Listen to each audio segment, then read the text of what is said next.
In the world of modern gaming and graphics, gamers and creators alike strive for the best visuals with high frame rates.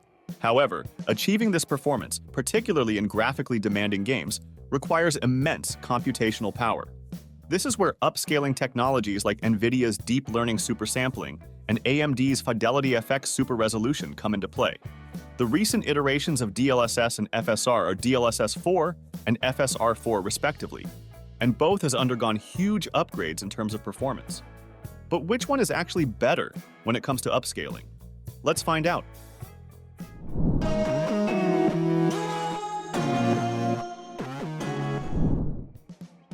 Before jumping to the comparison, let's hear a bit about how they work. DLSS uses deep learning and AI, taking advantage of NVIDIA's tensor cores found in RTX GPUs to upscale images. These cores process AI models in real time to create frames that look almost like native resolution, even with lower input resolutions.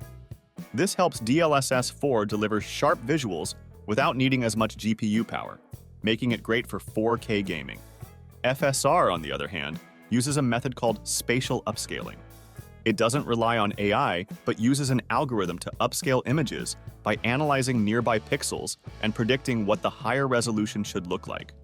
While FSR improves visual quality compared to the native resolution at lower levels, it doesn't have the same level of detail and intelligence as DLSS, which makes DLSS stand out with its AI-powered enhancements. FSR 4 stands out because it works with a wide variety of hardware. It's compatible with both AMD and NVIDIA GPUs, even older models. This makes it a great option for gamers who don't have the latest gear. Plus, since FSR doesn't need AI or tensor cores, it can be used on more devices without special hardware. FSR 4 is exclusive to AMD's RDNA 4 architecture, starting with the RX 9070 series GPUs.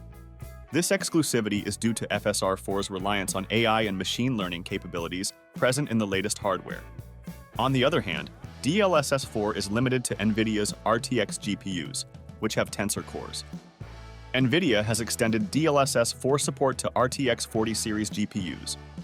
It's not officially confirmed, but NVIDIA has hinted at the possibility of bringing DLSS 4 to RTX 30 series GPUs in the future, pending further optimization and engineering efforts.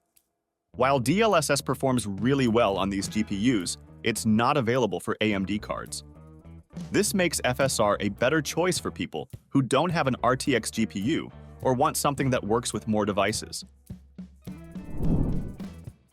When it comes to performance, DLSS 4 has a clear advantage, especially for those using NVIDIA's RTX 40 series GPUs, which come with special tensor cores. By leveraging NVIDIA's tensor cores and neural networks, it interpolates entire frames, enhancing visual fluidity.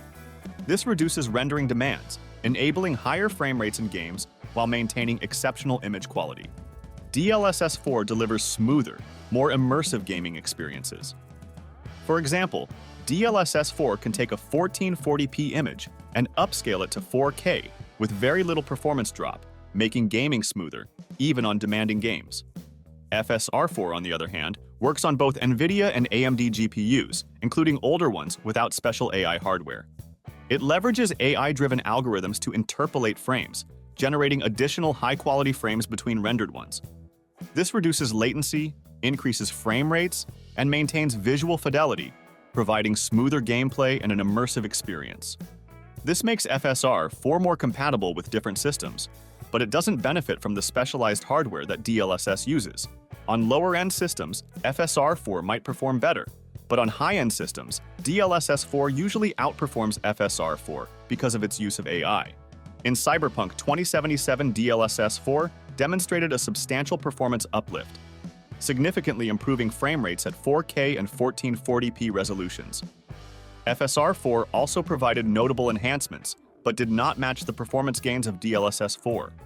In several other titles, DLSS 4 consistently provided higher frame rates compared to FSR 4.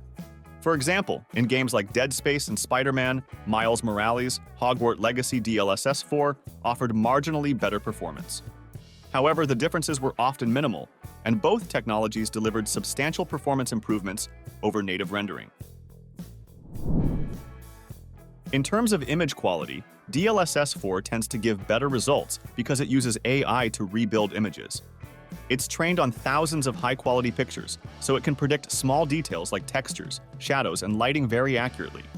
This means DLSS 4 can make images look almost as good as the original, even if the input resolution is lower. It's great at reducing common issues like jagged edges and blurring, which can happen with other upscaling methods. FSR 4, while better than older versions, still doesn't match the image quality of DLSS 4. Its method for upscaling works well, but it can sometimes create noticeable issues like shimmering or less detailed textures. If we see the image quality comparison in Back 4 Blood, DLSS 4 is clearly processing better images. Still, FSR 4 is a big improvement over its previous versions and is usually good enough for gamers who care more about performance than perfect image quality. Ultimately, the decision between DLSS 4 and FSR 4 comes down to the specific needs and hardware of the user. Both are exceptional technologies.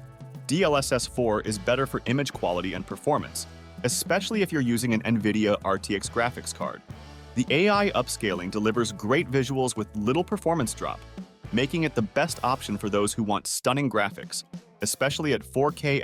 FSR 4, on the other hand, is more versatile. It works on a wide range of hardware, from older NVIDIA cards to AMD GPUs, making it accessible to more people. While the image quality may not be as high as DLSS 4, FSR 4 still shows a big improvement over previous versions and offers a good balance of performance and visuals for users with older or lower-end hardware.